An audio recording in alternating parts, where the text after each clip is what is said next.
Hello guys, this is Paul McWhorter with TopTechBoy.com, and we are here today live, and we have got a great program for you. What I'm going to need you to do is pour yourself a nice cup of hot coffee. Yes, we have switched to hot coffee today. Turned a little bit cold in West Texas, and so I am foregoing the iced coffee and I will be drinking black coffee. Now this is going to be strong black coffee, no sugar, no sweeteners, none needed. We have a most exciting program for you today because as a guest, what you guys have been requesting, you are going to get, we have today as a gift, the most exceptional Mr. Bill from the DroneBot Workshop. Welcome, Bill. How are you doing? Well, thank you, Paul. I'm doing great. How are you doing today? I am doing good, and I'll tell you, there has been a lot of anticipation about having you on. You know, we listed your channel as the #1 technology channel on YouTube, and there was a lot of agreement with that. You have a lot of fans out there, and so it's a great privilege having you here today. Well, thank you very much, although I do suspect a lot of people are just here to see the latest state of my pandemic haircut. The Corona cut, right? Yeah. It looks great from the front, I think. Okay, well, let's see. I was, just to say, I was quite touched by being chosen your #1 channel. Means a lot, even though I didn't get an award or anything. Maybe it's still in the mail or something like that.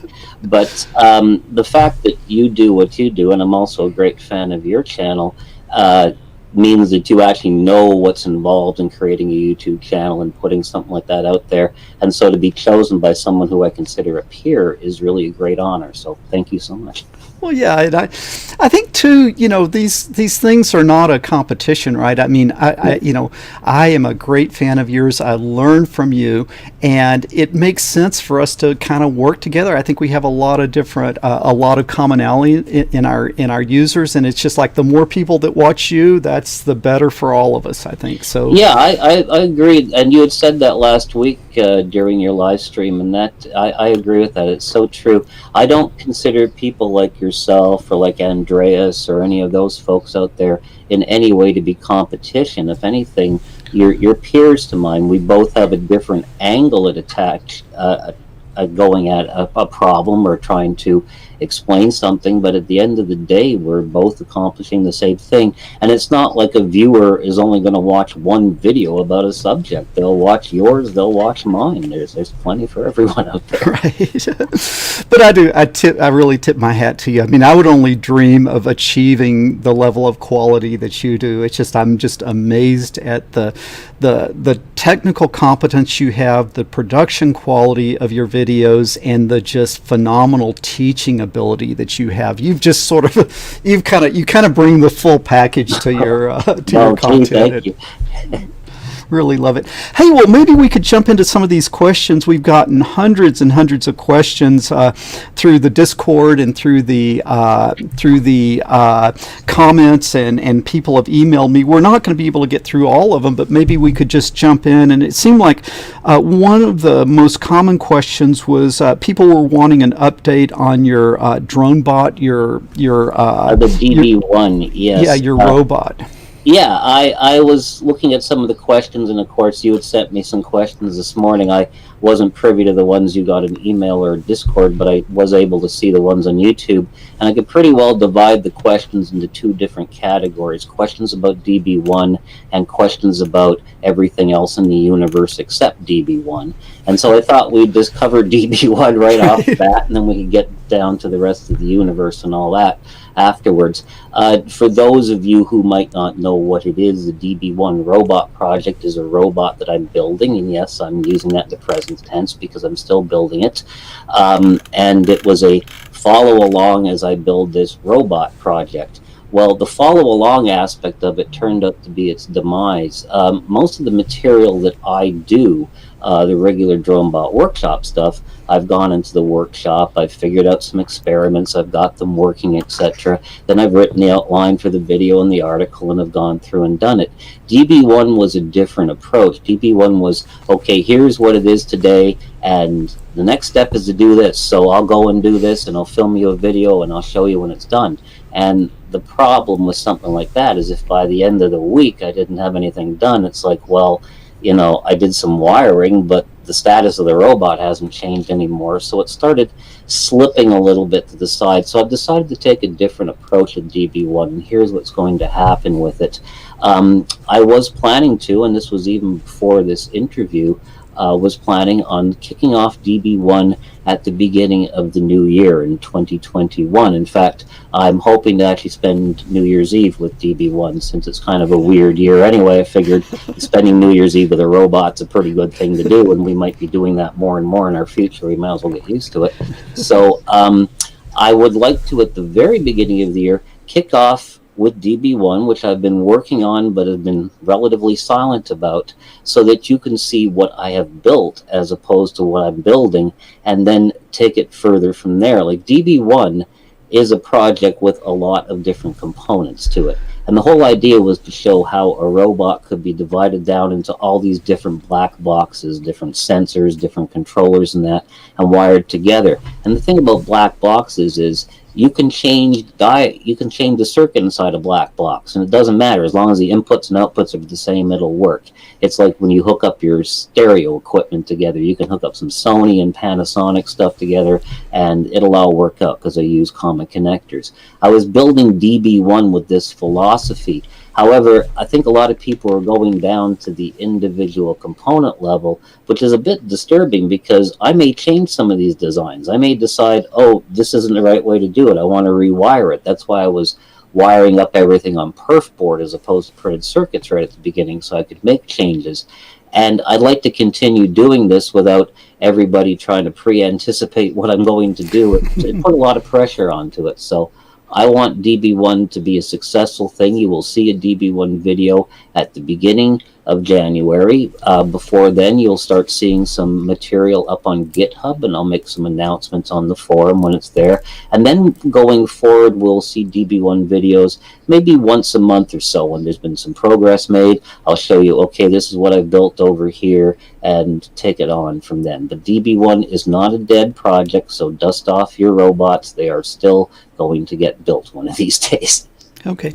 Well, I think sometimes when you get into this, when I'm assuming you're probably like me, kind of a one-person operation. Yes. Sometimes you don't know exactly what you're getting into, Oh, yeah. and I kind of am in a little bit of the same situation with the Elegoo smart car that I got through about 13 or 14 lessons, and then I just kind of got to the point to go to the next level. It was going to take a lot more work, and so that series has kind of been put on pause, and Right.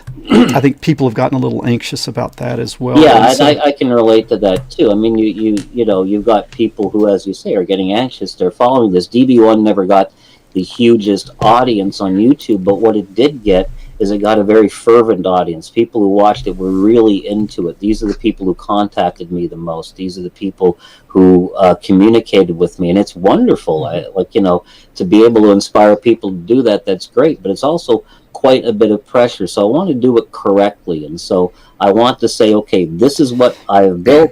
Here are the plans for it. You can go ahead and build that. Next, I'm going to work on that, and as soon as there's a video ready, I'm not saying if it's going to be in a week or a month, but as soon as it's ready, I'll put that out there. I'll keep you updated on GitHub and everything, and we'll get it built because, I never wanted it to be something where everybody is hanging on my next move, but it sort of turned out that way, and as it did with you with the robot car. Yeah, and I think something that I hope people understand, like if I look at the quality of the content that you're producing, if that were in the context of like a program on TV, you would have 15 or 20 people working on that one program. Right. You would have your own sound person, you would have your own video person, you would have your own editor, you would have all of this support, and I'm not sure people always understand just how much has to be done in a kind of like one person operation. Yeah, the one-man show thing does get a bit difficult at times, and it's only because I've got this down to a system that you get any videos whatsoever. If I didn't have a system for doing all of this, chances are I'd make one video a year at best, if I could even do that. Yeah. Well, hey, Bill, your channel really, I think one of the things that makes it very popular is you're very transparent and you're a person and people get to know you. And I mean this with the greatest respect, but you kind of remind me of when I was a child, my grandfather, and how my grandfather taught me. He kind of brought me along and took me through step by step. And it's a very personable and very enjoyable teaching and learning experience that you're putting out there. And so a lot of people just want to know more about you. And maybe you've said things along the way and here and there, but kind of like people want to know, what did you do growing up? How did you get into technology? What's your education and what was your career? Kind of like a recap of how you ended up where you are today. Okay, well, let's see. To recap the last 60 years really quickly. Okay, well, the interest in technology, I say a lot of that I attribute to my father. My father was an engineer in the aerospace and space industry, built a lot of satellites. He worked on things like Apollo and Gemini and things, so that got me very interested in technology and astronomy, which is one of my other interests. And when I was 7, I received a crystal radio set. And for those of you too young to know what a crystal radio is, it's basically a coil of wire at a 1N34 diode, not the old cat whisper like they used to use, and a very long antenna that is about 50 feet long that I strung into the backyard and nearly decapitated my poor father with, because being 7 years old, I couldn't string it up very high. But I was fascinated by the fact that I could build a radio, even if it could only really get one station. And the next year, I got one of these 50-in-1 electronic kits. And this is the thing with number of transistors, capacitors, resistors, and they were all attached to little spring terminals. And it came with a book, and you could wire up 50 different things. And I was just hooked. And from that point on, it was just anything I could do with electronics. I would scour the library. I had the same books out all the time. I was experimenting with things as a teenager. Personal computer revolution started about 75 with the Altair, and the next year I was breadboarding things on a breadboard. I remember breadboarding my first computer with a Zilog Z80, and it just had a hex keypad and a number of LEDs as the output, and I was trying to show it off to somebody, and they're saying, what does it do? Well, I type this and I get this output, so it flashes lights. Well, yeah. How much did this cost you? Well, about $300 of parts. And like, wasn't there a cheaper way to flash lights? But they didn't quite get it. And so I became I went into electronics after high school. I became an electronics technician.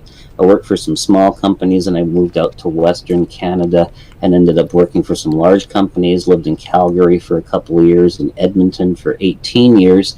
And while up there, I moved into government. I worked for the Alberta government first as a technician, and then electronic technicians really weren't needed that much because we weren't repairing computers anymore. We were just replacing them. So I became a systems analyst. I got into programming and such. Eventually left the government and went out on my own. Ended up getting a very nice position doing some software development in Hawaii. So I moved out there. I was there. Tough assignment, huh? Tough assignment. Tough assignment. Yeah. It was a 6-month contract, and I stayed for 9 years, although not at the same company. I moved in. Actually, it was in Hawaii. Got interested in doing the educational aspect because the last 2 years I was there, I worked for a company installing educational software, and it was kind of neat. I got the island hop all the time because I'd have to fly around the islands installing this, but I also got very close to a lot of educators, a lot of principals, a lot of teachers and that. And, I really liked the online education aspect of things, being able to teach people things with computers. We were working with kids, and it actually really made a difference. Most of our stuff was to help them read, because our thought was you could be a mathematical genius, but if you couldn't read the textbook, you wouldn't know you're a mathematical genius.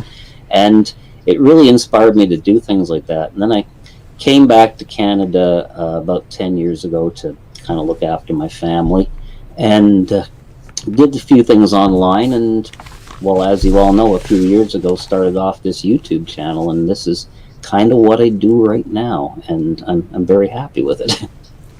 Okay, so the DroneBot Workshop, the channel, and the associated website, and sort of surrounding material, that is kind of like a full-time endeavor for you at this point. It is, yeah, yeah. I, I mean, I did a few things online. I programmed for people and all that. Did some software development for a while, but I always wanted something where I could work at home. As I say, I'm the caregiver for my mom, so I want to be able to stay at home all the time.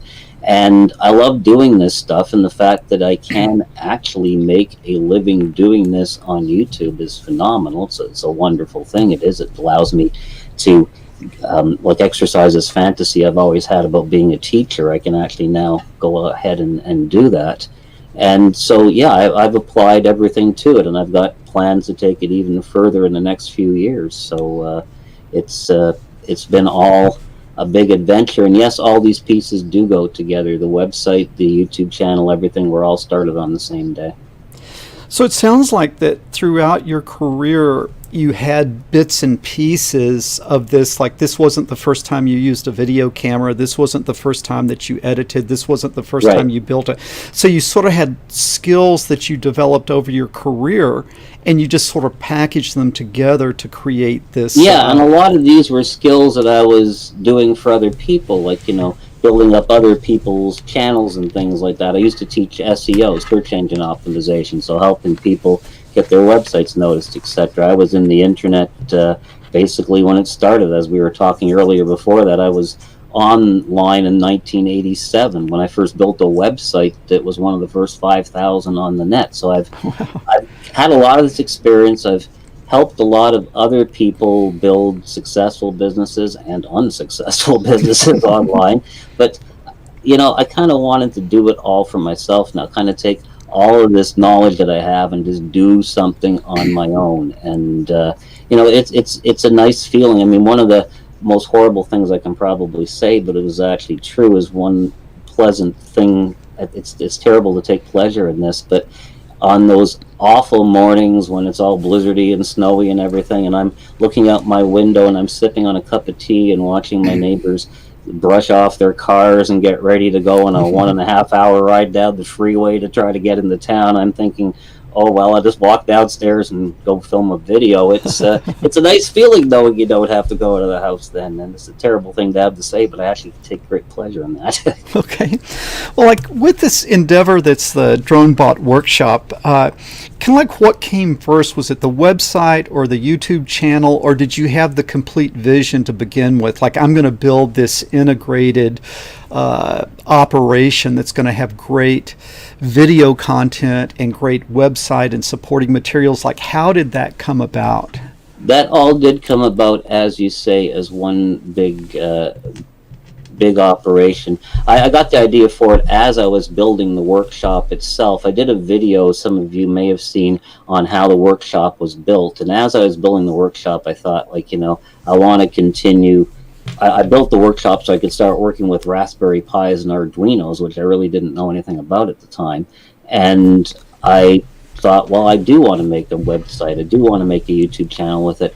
But I've always considered them to be part of one big package, and that's why I have an article for every one of my videos. It's been my experience that people learn with different modalities. There are some people who are the show me how to do it people. There are some people who are the tell me how to do it people. The show me how to do it people, they want to see a video and watch you do something. They need to learn that way. The tell me how to do it people would prefer to read the user's manual. They just want to scan down and get the information. Personally, I'm more of a tell me how to do it people. I prefer written content, but I want to give people both so that they could have both of these at the same time, and they complement each other. I mean, I do video and I go through the code. Well, I don't expect anyone's going to be sitting there in front of their computer madly typing down the code. And if you are doing that, there are better ways to do it. You could just go and visit the article that accompanies the video on the website, and you will find the code there, and you'll find the link to download the code and everything, so you don't even have to copy it and paste it. I want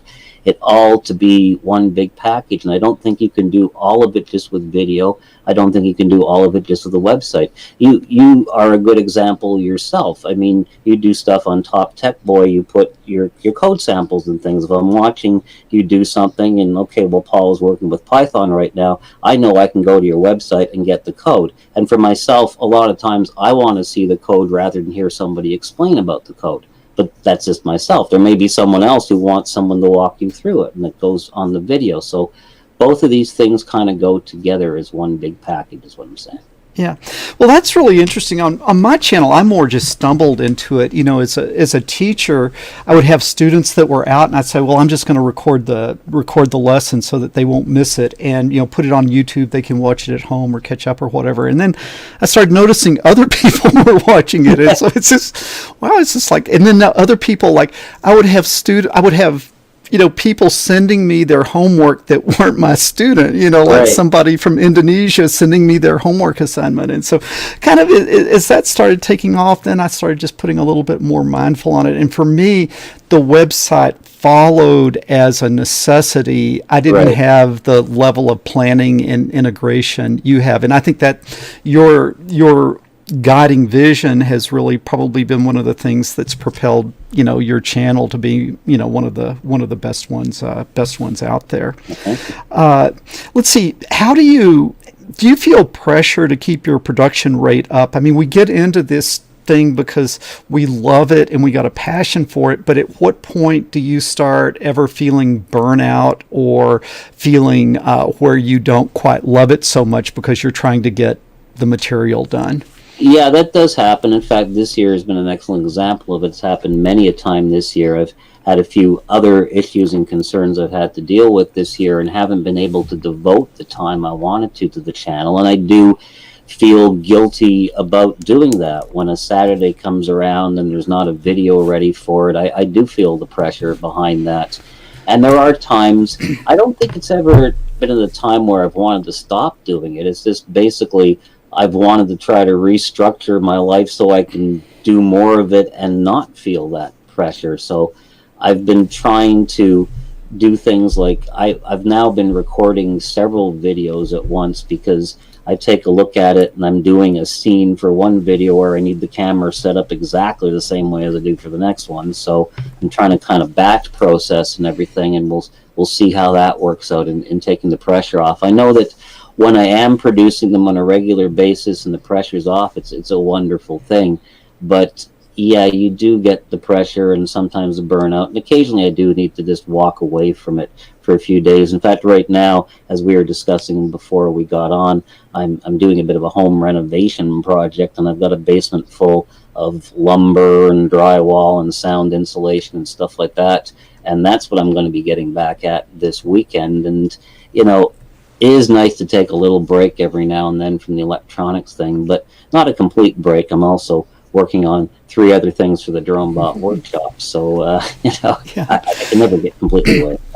So maybe the message is that subscribers and viewers need to understand that, you know, this is a lot of work for just one person, and there's got to be a little downtime every once in a while. I think people start looking forward. Sometimes you're just not making the output the way you do. I know when I'm in the zone, so to speak, and I'm making videos or producing videos, I can sit there all day and do it. And I'm amazed at how much I produce. But days when you're not, you're at the end of the day thinking, well, you really didn't accomplish anything today. Or when I'm taking a look at my shoot log and the last date on the shoot log was a week ago, and it's like, you haven't turned the camera on for a week. That's not good, Bill. You got to do better than that. Yeah. So, okay. So, just going through some of the questions we got this week. One of them is that people want to know, what is your favorite beverage in the workshop? We just noticed you drink some water, but do you drink anything besides water? Well, actually, it's an interesting question for 2 reasons. First of all, it's an interesting question that people would actually be interested in what I drink in the workshop. That's almost scary. The second reason it's interesting is the answer is nothing, because I have a rule, and it's very easy to enforce because I'm the only person here, so I just have to enforce it against myself. But I don't allow myself any food or beverage in the actual workshop, not near my electronics.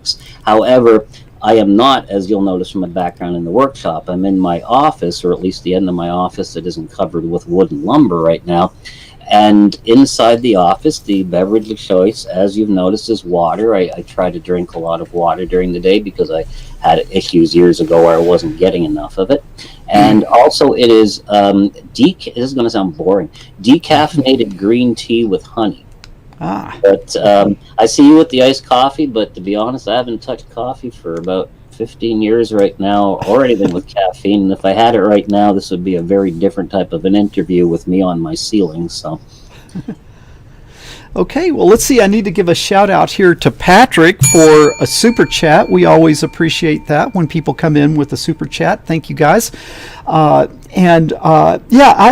have to admit that I really love the coffee, and particularly when I had a Silicon Valley startup company, it was just sort of like coffee was that fuel that kept things going. I never used to have it when I used to work in Edmonton, and I was doing. The craziest work period I had was around the turn of the century. It was also my most lucrative, but I was literally working at 3 contracts simultaneously, which is like 3 full-time jobs a day. 2 of them were in buildings next door to each other that connected underground. I had an office on the 8th floor of one and the 10th of the other, so I'd hang my hat up and 18 hours later go home. And I was living off of coffee then, like by the pot. I had a coffee maker in my cubicle, and I would just make a pot of coffee. I was known to work like all-nighters, and I would put a pot of coffee on at 2 o'clock in the morning, and then at 4 o'clock in the morning brew another one. So. Yeah. Well, I don't apologize. I think there's a lot worse habits out there than a cup of coffee. Yeah, so. Absolutely. I quit coffee because I was cheap. I was working in Hawaii, and we only could go to Starbucks every day, and going to Starbucks 4 times a day really took a big chunk of change out of you. I quit back then, and it's never started again. Okay. Let's see. Another question is, do you still have an interest in astronomy, or do you still do any astronomy work as part of the stuff that you're doing? That's a really fascinating question. I do have a great interest in astronomy. It's always been one of my great interests.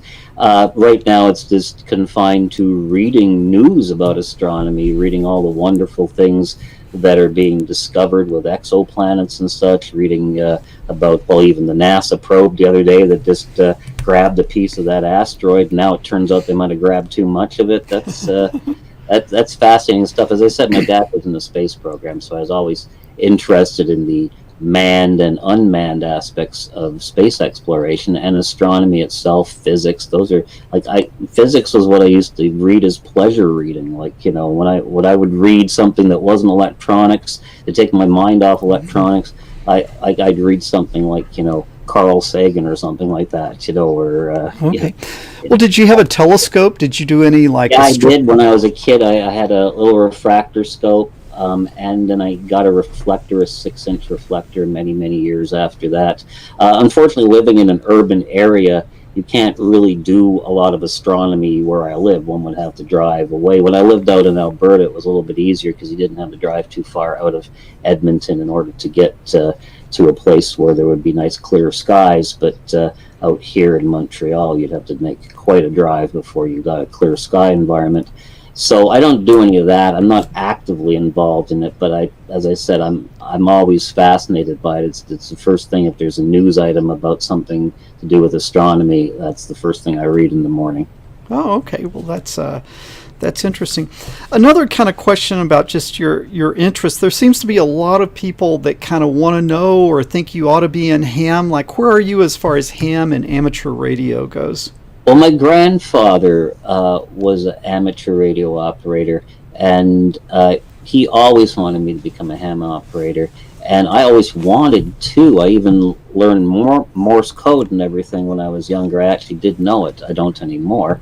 But the problem I had was I never lived any place where I could really put up the antenna or anything like that, and so I never got into amateur radio. And as, again, Paul and I were discussing just before we got on today a few things. One of the things I mentioned is I kind of thought of the internet in many ways, the early days of the internet, as being a lot like ham radio was.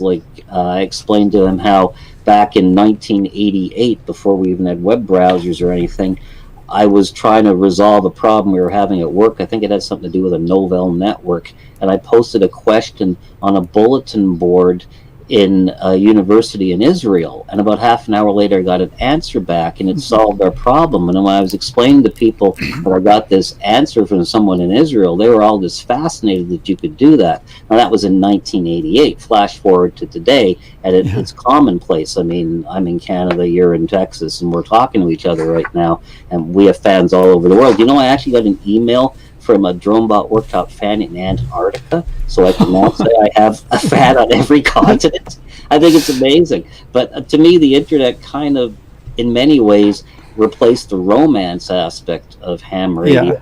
And right now, I honestly don't see any reason for getting into it at the moment. So I guess ham radio and me just aren't going to have a relationship anymore.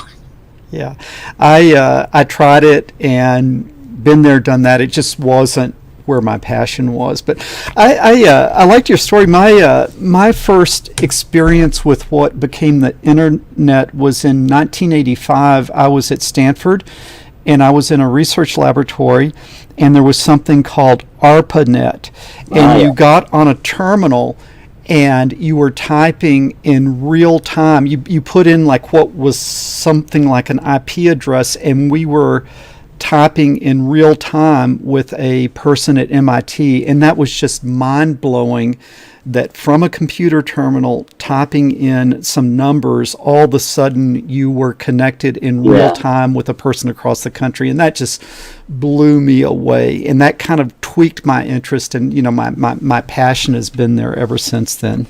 Oh, me too.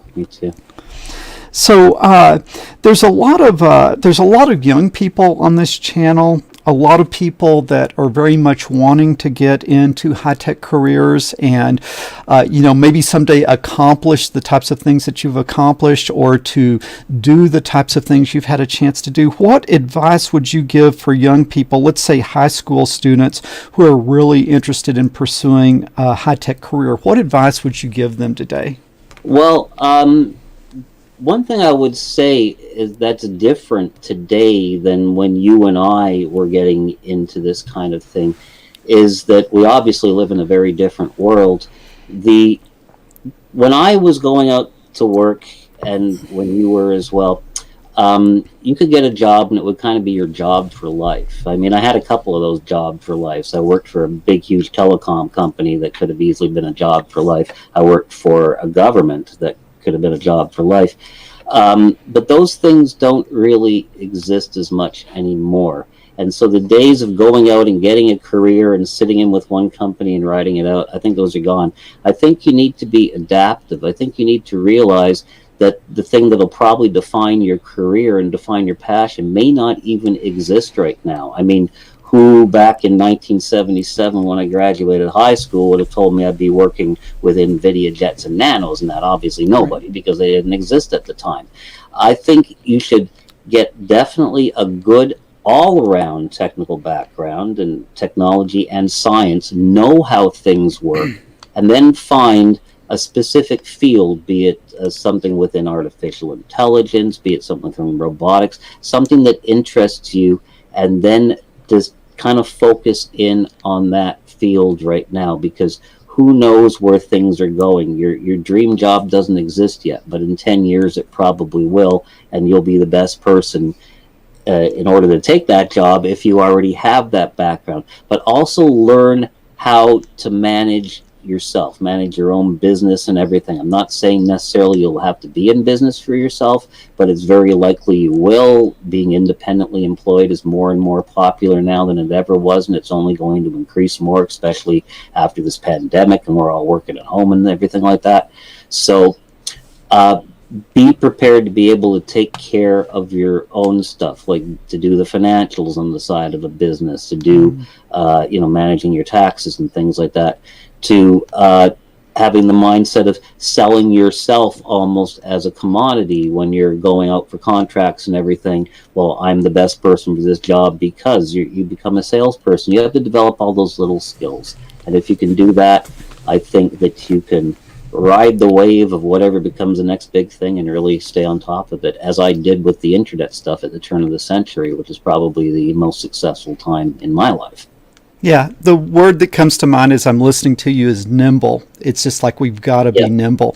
Hey, I got to give a shout out here to Claudio for another super chat. We really appreciate that. That's a great help. Bought me a cup of coffee. Appreciate that. Well, I really agree with what you're saying. In kind of the era that you and I grew up in, the big company was kind of like the mothership, and they're going to take you in, and they're going to take care of you, and they're going to watch out for you. And there was this incredible warmth and caring and nurturing that the human resource was viewed as the most important asset at a company. And then somewhere along the way, I think as an individual, we became more of a commodity. And therefore, we much more, as we look forward, particularly young people, have to be taking care of themselves, have to be, preparing themselves financially responsible, keeping their skill set up to date, keeping that network open, because, there doesn't seem to be the loyalty at companies that there used to be. Like, if they don't need you, they get rid of you. They don't try to find a place for you. So we've got a lot more, I think, take care of ourselves and not expect the big mothership to be taking care of us. Absolutely, yeah. Learning to fend for yourself is probably the best skill you can teach somebody right now, just getting into the working world. Okay. Hey, another question that came up in several places. I think one of the things that is really appreciated about your channel is it's great quality content, exceptional quality content, and it's free, and you're not kind of like in people's face with monetization. Can you talk a little bit about your monetization strategy, what you think about sponsorships or no sponsorships, paywalls, no paywalls? Like, what is your overall strategy here for kind of like the monetization of your channel? Yeah, no, sure. I'd be happy to talk about that. Well, I do monetize the channel, obviously, through advertisements through YouTube, and that revenue is what I basically use to go back and buy the components that I use for my videos. Like, for example, a video I did last week required I think it was almost a couple of $100 in order to buy components, but I will make that money back from that video. And so that's my main goal in monetization. I no longer do sponsored videos, and we talked about that earlier, and I just wanted to say, I have nothing against sponsored videos, but I don't ever want it to come off like I'm doing a video because I'm advertising a company's product. And I also had a few experiences with sponsors, one who wanted my videos to be more like advertisements, and I was, no, I'm not doing that. Another one which annoyed me because they took some of my articles, they reprinted them on their website, took my DroneBot Workshop off them. I thought, I would have written you an article if you'd asked for it. But experiences like that, this kept me away from the sponsored videos, although I don't think they're a bad thing for other people to do. They certainly, I can see the intrigue. We'll give you free parts and we'll give you some money.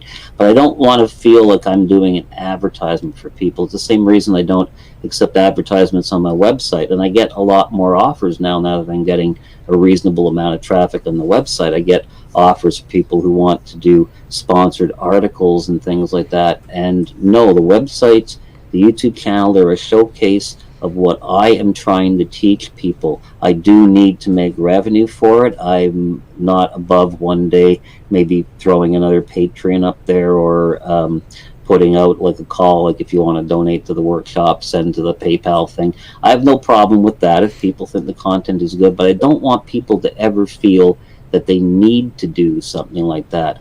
I want to be able to teach people, whether they're sitting there quite well off or whether they're practically unable to afford the computer that they're watching the video on. I think knowledge should be available to everyone, and if I can help out that way, that's really where I'm going. As long as I make enough money to keep the channel in the black and not the red, that's all that I really need to do. Yeah, and I think that really shows through in your videos that you have a passion for the topic and you have a passion for educating, and with that, then it seems like the monetization is going to work itself out. But I've looked at some of the content behind paywalls, and I've certainly been offered a lot of the from the big names to put myself behind a paywall. But what I find is when you look back there, you have people that are primarily interested. Well, I don't want to sound harsh, but a lot of times you have people interested in making money, to where if you look at the no paywall, it's people with a passion for the topic. And so I really think that the best material out there is the free material, because it's people that really, are champions for educating. And like you say, I mean, there are people in the third world that do not have enough money to eat. Oh, absolutely. And I have a big audience in countries like India and such. Yeah. And and a lot of people write to me and say, like, I'd love to build these circuits, but the components cost so much and everything. And I can relate to that. So at least if they can get the education and knowledge for nothing, they're one step ahead. And there's no reason why somebody in as you say, a third world country or something should be any less educated than somebody over here in the US or Canada or the UK or something. Yeah, if there's one thing I would really like to someday bite off on, would be, somehow being able to get some of the core components or, simple kits out to people in the third world. Because, the resources, our resources in the West are so incredible. Absolutely. The cost of getting $25 kits, $30 kits, and distribute them in the third world are just, they're just so much in the noise that it just needs someone to kind of bring that together. So it's kind of like one of the projects in the back of my mind. One day I'd like to try to bring this. Well, that sounds intriguing. Keep me in mind if you do, because that does actually sound really great. I'd love to be able to do something like that.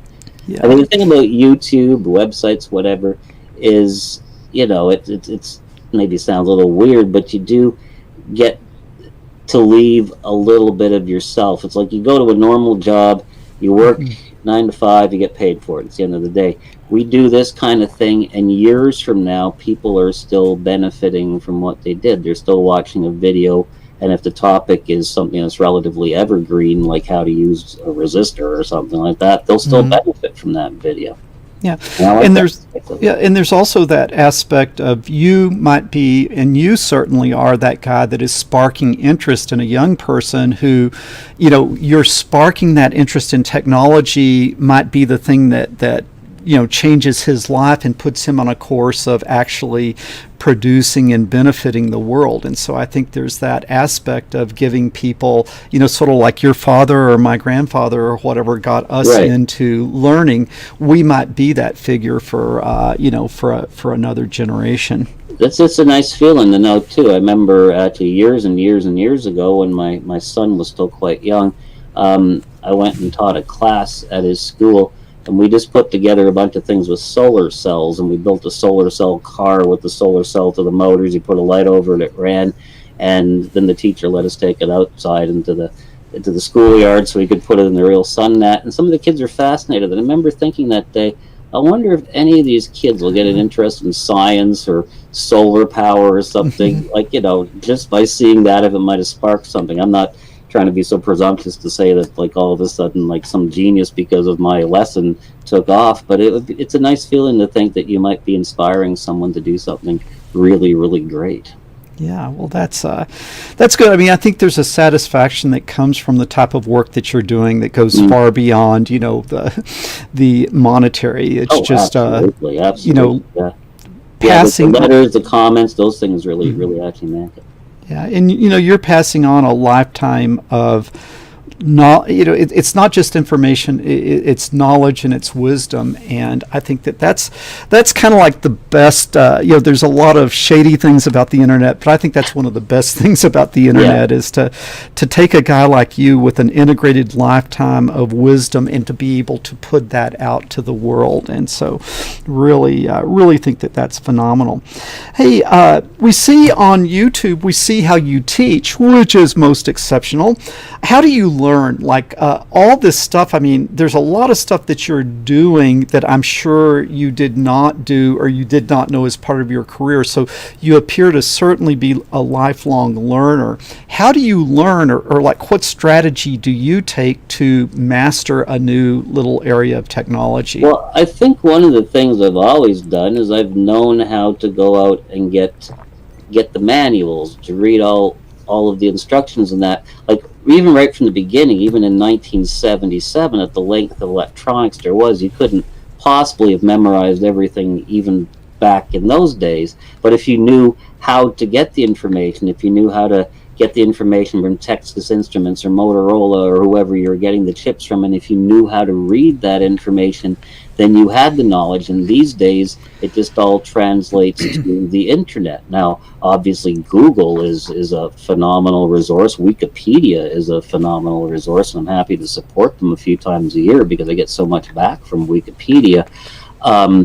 There are a number of other YouTube channels. Your own channel is great. There's like Andreas's channel. There's Ralph Bacon. There's a number of really good YouTubers out there as well. I usually get an idea for something, and then I go into the research phase. And a lot of the same channels and that come up. A lot of the same websites come up, and of course, going to the manufacturer's own spec sheets come up. I think really the skill someone needs to develop is the skill of finding that information and digesting that information, knowing how to read the spec sheets and everything. Once I've got all that in front of me and maybe a code sample, that's all I need, and I can take it from there. And I learned too. There's a lot of the topics that I've done have been about things that I only had a passing knowledge about. So this has got me out there to find out how these things really work. And I've experimented with them, because the one thing I'm trying to teach people the most is how things actually work. Mine is not a channel where you normally go and here is how you build product X, and you just take this part and you solder them together and dump this code, and then at the end of the day you have a product. I mean, that's great stuff, but I like to show people how this stuff actually works, what the principles behind it is. I want to take them on a lesson so at the end of the day they know how something works. They know how a liquid crystal display works, or they know how a push button switch or whatever I'm doing a subject on. They know how it actually works. And then from there, they can build all kinds of projects. My videos are very rarely completed full projects and nice enclosures and things like that. And there are some great channels to do that. How to Mechatronics, a great channel for learning how to put stuff together. But the difference between his channel and mine, aside from the fact he's got twice as many subscribers, the difference between his channel and mine is that I will show you the principle of how these components work, whereas he shows you how to make an amazing project by putting these components together. Yeah. Well, just listening to you, it also kind of makes me think back to our advice for young people, and young people moving into this fast-moving world. It seems like what you're describing is we need to learn how to learn. Right. And it's not going to be a world where people give us a packet of information and we go out and study it and then go do something. It's a rapidly changing, and we have to know where to look, how to find, how to kind of sort. This is not stuff that I need to dive into. This is the stuff that I need to dive into. Sort of like a heat-sinking missile, getting to that relevant stuff that you need in order to make something work. And that's something that I think is not particularly well taught in the public school system, that we tend to compartmentalize and package and worksheet stuff, which is just not the world that these students are going to be going into. No, I agree. You need to learn how to get information. In fact, I think there should be a course in the public schools on how to do something basic like how to learn to use Google. I mean, in my days, it was learning to use libraries. Now, younger viewers out there may not know what a library is. It was a big room full of books that you didn't own but you could borrow, and even younger ones might not know what a book is. But I used to haunt libraries until the turn of this century, and then Google and the internet had so much information I no longer needed to haunt libraries. But information is a great thing. I always think it's a great day if I learn something new. Yeah, that's a kind of like making me think that that would be an interesting topic at some point, would be a video on how to learn, how to find, and like there is something you're interested in, how do you go out and develop expertise in an area without it being spoon-fed to you? And that's kind of what you're describing to me. Hey, we have a question here coming from Cap Electronics. He's one of the teenagers on the channel, I do believe, and he's saying, well, how do you even find a spec sheet or manual? So like, you see, we're getting to real sort of core questions here. So let's say that, let me just make something up, a 555 timer is a basic electronic component, and let's say you did not, of course you're very well versed on that, but let's just say you hadn't heard of that before. How would you start to learn how to use the 555 timer? How do you find the spec sheet, or how do you find the manual? Well, I mean, the first thing I would think would be obvious. You'd go into Google and you'd Google 555 timer. In the case of the 555, of course, you're talking about a historical component that's been around for 45 years. But chances are your first or second hit's going to be a Wikipedia article, which is always a good reference. Your second or third, though, are going to be the spec sheets. You'll have Fairchild or Texas Instruments or whoever are going to have a spec sheet for the 551. It'll probably be a PDF document or something, and you'll just hit onto that and learn about it. And then you could maybe expand it, like using the 555 timer, like experiments with the 555 timer. And of course, with the 555, you're bound to get pages and pages and pages full of them. And Google's pretty good at putting the most important information up on page 1, and you could go at it from there. Yeah. And I think kind of it's a skill knowing how to read a spec sheet, because some of those documents, like for a given electronic component, might be 50 or 100 pages. And it's very intimidating, because all of a sudden they're showing you stuff that you don't understand, and it's kind of like you can freeze up. But how to sort of scan those documents and get to what you need. I would scan it, first of all. In the case of the hardware component like the 555, there's obviously going to be a pinout or pinouts, because it's available in several packages. I would scan for that. The very top of the document is going to give you a description of what it is, like a monolithic timing circuit or something like that. And then there should be within the document a sample application where they'll show you a 555 hooked up like as a monostable multi-vibrator, or as a 20-second timer or something like that. And really the rest of the document you probably don't need. There's a lot there. There's like specifications for everything, specifications for how it operates under different operating environments, etc., etc. You really, for experimenter purposes, don't need to know that. You need to know what the component does, what the pinouts are on the component, so you can wire it up. And if there are some sample sheets over there, to me, that's gold. And of course, nowadays with components like microcontrollers and such, there also is the additional aspect of software, like of programming samples, etc., which they'll usually link to. As long as you can get a wiring sample, in the case of software, a programming sample, and a pinout diagram, the other 50 pages of documentation really are rather irrelevant to you. Yeah, and I like to kind of combine the tech sheet or the spec sheet and a YouTube video. I mean, you had said you like to learn by reading. I like to learn by watching. That if a guy plugs it in, hooks the wires up, and then I see it being done, and then I fall back on the spec sheet, sort of between those two, then I'm able to do something. But I love watching a guy do it. That's just you're the show me how to do it person I was talking about, as I'm more the tell me how to do it person. I'm very impatient. It's kind of funny that I make these 45-minute long videos, because to actually get me to watch one of those would probably be another story.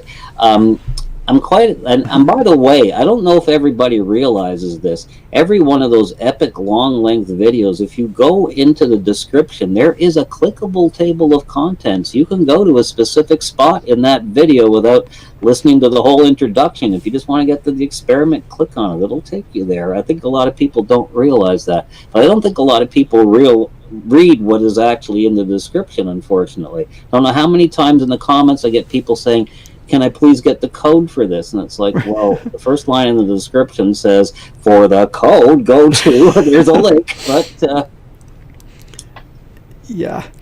Well, let's see. We're coming up to about 7 minutes before we run out of time.